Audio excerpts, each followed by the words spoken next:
உங்க அனைவருக்கும் வணக்கம். என் யூடியூப் சேனலுக்கு ஆதரவு குடுக்கறதுக்கு ரொம்ப நன்றி தெரிவிச்சுக்கிறேன். இன்னைக்கு நாம டெல்ஃப் பேயான்ல புரொடக்சியம் ஓரல்ல எக்ஸர்சிஸ் அந்தராக்சியம் என்ற டாபிக்ல இன்னைக்கு நம்ம பார்க்க போறோம். இதுல நாம முக்கியமா தெரிஞ்சு வச்சுக்கிறது என்னன்னா, இது வந்து டெல்ஃப் பேயான்ல புரொடக்சியம் ஓரல்ல நடுப்பர் அதாவது 2வது ஃபர்ஸ்ட்டு வந்து நம்மள பத்தி பிரசன்டாசியும் அல்லது சில கேள்விகள கேட்பாங்க. அதாவது இதுக்கு முன்னாடி என்ன பண்ணீங்க? உங்க ப்ரொஜெக்ட் என்ன இருக்கு? நீங்க போன வாரம் என்ன செஞ்சீங்க? அடுத்த வாரம் என்ன செய்ய போறீங்க? அப்படின்ற கேள்வி கேட்பாங்க. அது முடிஞ்ச பிறகு அடுத்த டாபிக் வந்து ஒரு 2 கொஸ்டின் குடுப்பாங்க. அந்த கொஸ்டின்லேருந்து நம்ம ஒண்ணு சூஸ் பண்ணி அவங்கட்ட நம்ம அந்தராக்சியம் பண்ணணும். இந்த பரீட்சையில வந்து ஒண்ணு வந்து நீங்க இருப்பீங்க. இன்னொன்னு வந்து எக்ஸாமினேட்டர் இருப்பாங்க. அவங்க வந்து இந்த கொஸ்டினுக்கு வந்து ஒரு பார்ட்டா அவங்க செயல்படுவாங்க. நீங்க ஒரு வேள அவங்க அம்மியா இருக்கலாம். வேற ஏதாவது ஆஃபீசர்ஸ் அது மாரி ஏதாவது இருக்கலாம். அது கொஸ்டின பொறுத்து அதே மாரி இருப்பாங்க. அது நீங்க 2 பேரும் சூஸ் பண்ணிக்கிற மாதிரி இருக்கும். அதுக்கப்புறம் நீங்க 2 பேரும் ஒரு இத பேசி ஒரு முடிவுக்கு வர்றது தான் வந்து இந்த கொஸ்டினுடைய குறிக்கோளாகும். வாங்க இப்ப நம்ம அந்த கெஸ்ஸியன்னா, அந்த கெஸ்ஸியத்த எப்படி ரெஸ்பாண்ட் பண்றது அப்படின்றத நம்ம தெரிஞ்சுக்கலாம். ஏன்னா, இத நெறைய நேயர்கள் கேட்டுக்கிட்டே இருக்காங்க. இது சம்மந்தமா வீடியோ போடுங்கன்றதுனால, நான் அதனால இப்போதைக்கு இந்த வீடியோவ ஆரம்பிக்கிறேன்.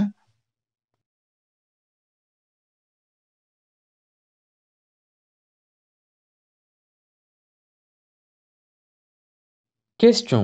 Vous avez oublié de fêter l'anniversaire d'un, d'une, et il, elle, vous le reproche. Il, elle, est très en colère. Vous lui présentez vos excuses et cherchez à apaiser la situation.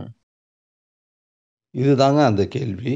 இந்த கேள்விக்கு நாம எக்ஸாமினேட்டரோட சேர்ந்து எப்படி பதில் சொல்ல போறோம்ன்றது தான் வந்து இப்ப நம்ம பார்க்க போறோம். இதுல நான் 2 பேரு குடுத்திருப்பேன். அதுக்கு பதிலு நீங்க எந்த இடத்துல இருப்பீங்க, அவங்க எந்த இடத்துல இருப்பாங்கன்றத நீங்க ஒரு அசம்ப்ஷன் பண்ணி புரிஞ்சுக்க வேண்டியது தான். வாங்க இப்ப நம்ம அந்த கேள்விக்கான தமிழ் அர்த்தத்த பார்ப்போம். கேள்வி: நீங்கள் ஒருவரின் பிறந்த நாளை கொண்டாட மறந்துவிட்டீர்கள்.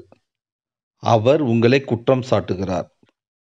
அவன், அவள் மிகவும் கோபமாக இருக்கிறார். நீங்கள் அவரிடம் மன்னிப்பு கேட்டு நிலைமையை அமைதிப்படுத்த முயற்சிக்கவும்.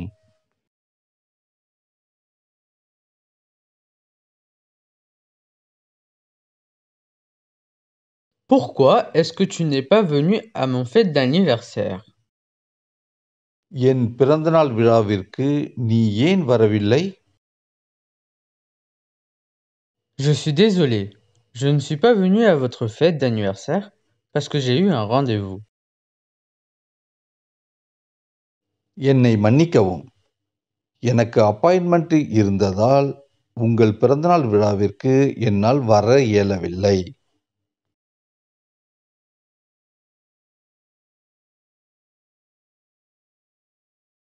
Quel rendez-vous? என்ன appointment? J'avais mal aux dents pendant longtemps. C'est pour ça que je suis allé voir le dentiste. எனக்கு நீண்ட நாட்களாக பல்வலி இருந்தது. அதனால்தான் பல் மருத்துவரை பார்க்க சென்றேன்.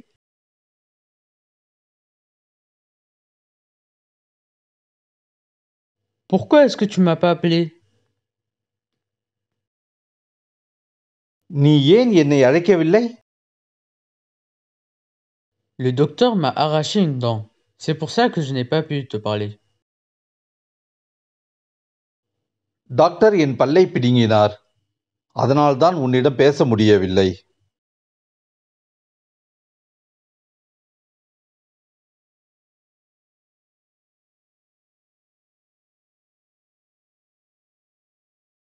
Ah, d'accord.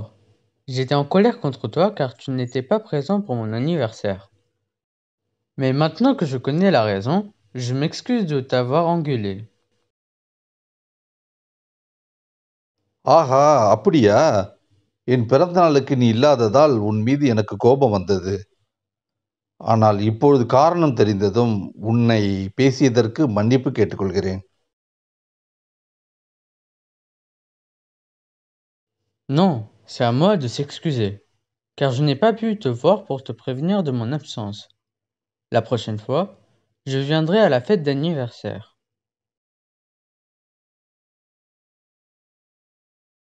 இல்லை, நான் இல்லாததை தெரிவிக்க உங்களை பார்க்க முடியாமல் போனதுக்கு மன்னிப்பு கேட்டுக்கொள்கிறேன். அடுத்த முறை உன் பிறந்தநாள் விழாவிற்கு வருவேன்.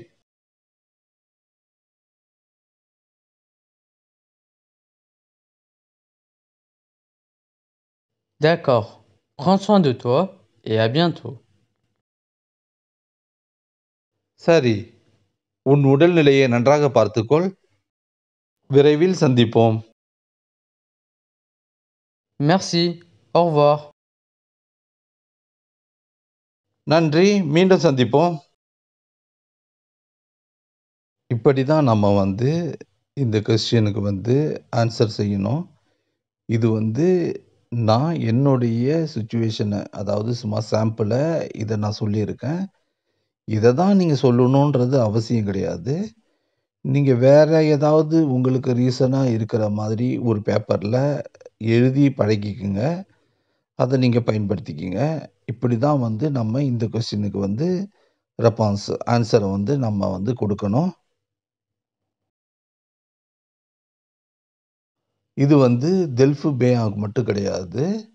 தெல்ஃபு ஆ, தெல்ஃபு ஆது, தெல்ஃபு பேயாங் இது மூணுத்துக்குமே இந்த கொஸ்டின் கண்டிப்பாக வரும்.